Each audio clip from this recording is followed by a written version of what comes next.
Did you know that 1 out of 4 people in Kenya who seek healthcare services are reported to have mental illness issues, with the suicide rate standing at 6.1 in every 100,000 people, and at least 500 people die of suicide every year here in Kenya?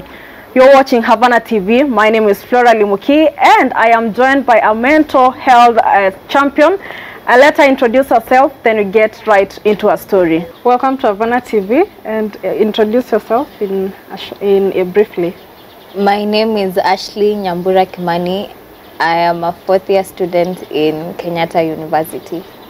Yeah. Welcome once again to Havana, and perhaps tell us your story briefly. The first time I actually discovered that I have depression or I'm suffering from a mental illness was in Form 3 when I was diagnosed with depression. That was after losing my best friend due to meningitis. Yeah. Okay, and how was your journey with the depression, and what did it lead to? Mostly I went to counseling. I was taken to counseling, but at that time I wasn't very serious about it because I was still a teenager. I was going through my rebellious phase. So I felt like they were forcing me to do something that I didn't want to do. So in my counseling sessions I wasn't very keen or very focused on the outcome, and that led to getting into fights with my parents, with teachers, losing friends, and being always in trouble. Yeah. And also you had mentioned earlier that through this whole phase you had suicidal thoughts at some point. Can you tell us your journey with suicide, and perhaps how many attempts you had and what you did thereafter? My suicidal thoughts came after I was done with high school, when I went to campus. The influence of people, drugs, and life just happening. That's when I started thinking if I ended it, my suffering would end, or I would feel like whatever I'm going through, I won't go through it anymore. And I have had a total of 7 suicidal attempts. 7 times? Yes, 7 times. And most of them have been found by either my friends or my family members. Yeah. And within these attempts, were they during a specific month, or it was during like a span of a year or something? It was in a span of like 2-3 years there, between 2017 to 2019 there. That's when I was really going through it. Yeah. And what were some of your coping mechanisms? Drugs, a lot of drugs. Like I used to drink a lot. I would do pills sometimes, but mostly it was drinking and smoking, so that I could just forget, or I could just pass out somewhere and just forget about it. Yeah. Were you living alone during this time, or you had friends who could check up on you? I was living at my parents' house. I still am, but my mom is normally not usually around most of the time, so mostly I'm usually like alone. So there wasn't really anyone to monitor me continuously, or as much as then it was supposed to. But my friends used to at least make an effort to come and check up on me, make sure I'm okay, make sure I don't drink too much, and if I do, they take me home, and things like that. So it was just drugs that helped you maybe get through it? What else was? I can't say they helped me. They just made me forget at that time, because when I got sober, the problems were there again. The thoughts would come back worse than they were before. So I can't really say they helped me. It was just a coping mechanism. Yeah. And during all this period you were going through suicidal thoughts, it's been between 2019 and right now? The first time I did it, I used pills, and I don't know if they didn't work or God didn't want me to die, because nothing happened.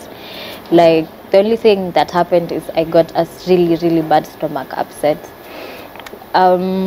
After that, I tried pills again. I tried lighting a jiko in my room and closing the windows and the doors and everything. That one, my friend found me just in time, but I had already lost consciousness because of the smoke and all. But she revived me. After that, I tried slitting my wrists. I still have marks. I tried poison again, and then finally I tried the antidepressants and the pills that I was given. And that is after my brother found me, I decided that I wanted to heal, that I wanted to be okay. And that's when I started seeking therapy and professional help. To call, like you can text, and we will come and we'll just sit down and be there with you. Yeah.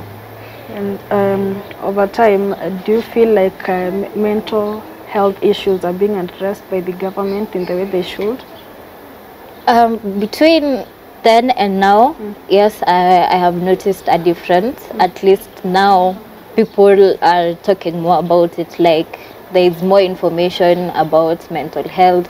There are more forums, like there are groups where you can go. Yeah, so I think the government has at least done something. Like, there's some improvements. And since you were living with your parents at the time you tried to commit suicide for 7 times, it was in the same place, same house? Yeah. Did they ever find you at some point, or it's just your friends? The last one, the one that made me feel like I want to change, like I want to actually get help, my small brother found me. I had overdosed on pills, on sleeping pills and antidepressants, and he found me in my room, passed out. Yeah. So that one, like, seeing him scared, seeing him like that, like for a while he was afraid of me. He didn't talk to me the way he used to before. And seeing my small brother like that with me, it made me want to actually get help, so that I can be a better role model to him. So you've been in therapy or something for a period of what time? I've been on and off therapy since Form 3. So yeah. And is it helping in any way, or those thoughts keep coming back every now and then? When I finally decided that I want help, the therapy started. The therapy started helping me, because before I would just go to therapy for the sake of it, just go so that they can make my parents happy or my friends, so that they can stop worrying about me. But I really didn't go there so that I could seek help. So when I started, when I decided that I actually want to get better, that's when it started helping me.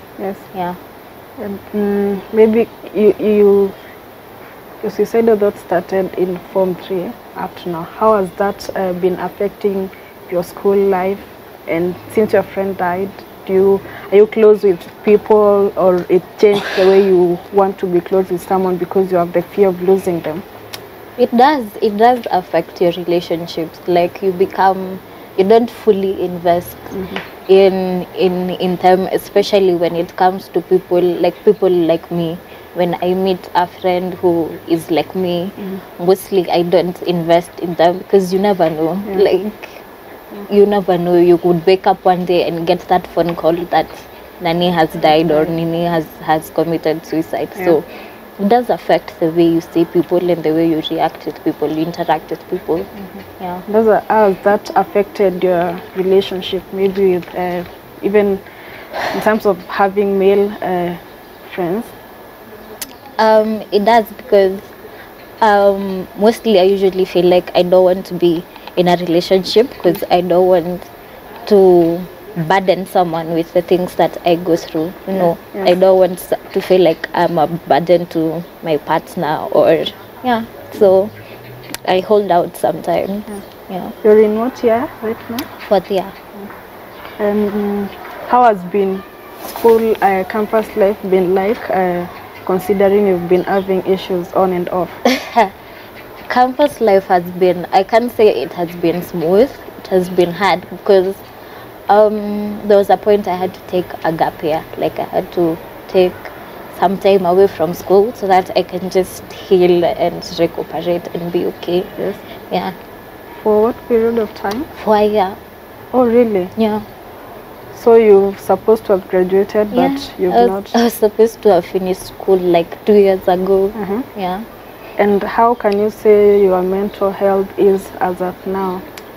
I'm in a very better place than I was before. Like if I compare right now and then, yes, I'm in a better place. And right now I know that if I start feeling like that, right now I know signs. I can tell the signs even before I actually get there.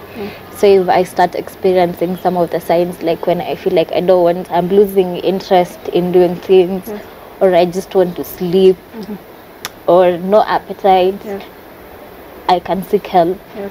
Yeah, like I know when to ask for help. So yeah. So there are times that feeling just comes. Yeah, it does.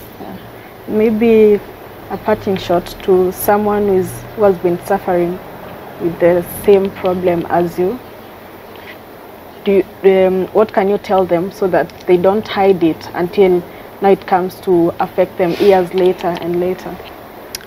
First of all, it's okay not to be okay. I know we usually say that saying so many times, but it's actually okay not to be okay. And seek help. Like there's so many people who are willing to help you out there.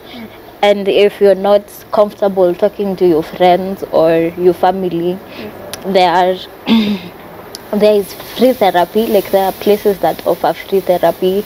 There is a call line that you can call and just talk to someone and just unburden yourself. If you feel like your friends or your family are going to judge you and you're not comfortable, you can always talk to a stranger. So seek help. That's all I can tell anyone. Just seek help. Yeah. Thank you so much for coming to Havana and telling us your story. We hope this becomes an eye-opener to the people who have been going through the same, and that people can come out actually to get help instead of hiding it inside and leading you to depression. We hope that the Mental Health Awareness Bill 2020 that was assented to law by President Uhuru Kenyatta 2 days ago will help these mental illness cases to go down, as well as help this mental health patient to also access medical services easier in the country. My name is Flora Limuki, and this is Havana TV. Remember to always interact with us on our social media pages at Havana TV on Facebook, Twitter, and also YouTube. Do have a good time.